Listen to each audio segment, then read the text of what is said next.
Një nga situatat më të përfolura dhe më dinamike të këtij edicioni të Big Brother Kosova ka qenë padyshim marrëdhënia e ndërlikuar e Klodit me dy banore njëkohësisht, Benitën dhe Elionën. Ky trekëndësh emocional ka sjellë tension, xhelozi, debate dhe reagime të forta, duke e kthyer Klodin në qendër të vëmendjes brenda dhe jashtë shtëpisë. Gjithçka nisi kur Klodi u afrua me Elionën. Mes tyre u vure një kimie e menjëhershme, flirt, biseda të shpeshta dhe në një moment, një puthje që nuk kaloi pa u vënë re nga banorët dhe publiku.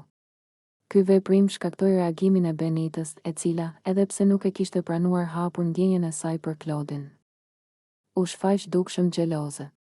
Sjellja e saj ndryshoi, distanca u ndjedh dhe tensioni mes saj dhe Klodit filloi të rritej. Megjithatë, situata mori një kthes të papritur kur, pas afrimit me Elionën, Klodi u pa duke u puthur edhe me Benitën. Ky veprim jo vetëm që konfuzoi banorët, por ndezi menjëherë xhelozinë e Elionës, e cila u ndje e zhgënjur dhe e lënë në hije.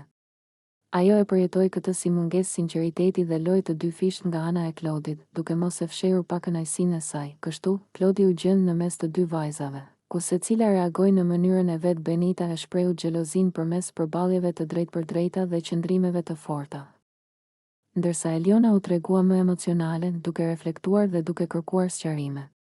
Ky trekëndësh krijoi një atmosferë të ngarkuar në shtëpi, ku çdo veprim i Klodit analizohej me imtësi nga banorët e tjerë. Publiku reagoi menjëherë në rrjetet sociale, duke e ndarë opinionin në dy kampe.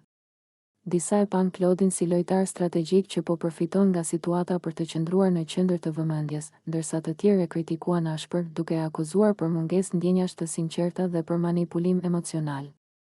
Nga ana tjetër, pati edhe zëra që fajsuan vajzat, duke argumentuar se brenda lojës kufijt shpesh bëhen të paqartë. Kjo situatë tregoi edhe një herë se Big Brother nuk është vetëm një lojë strat,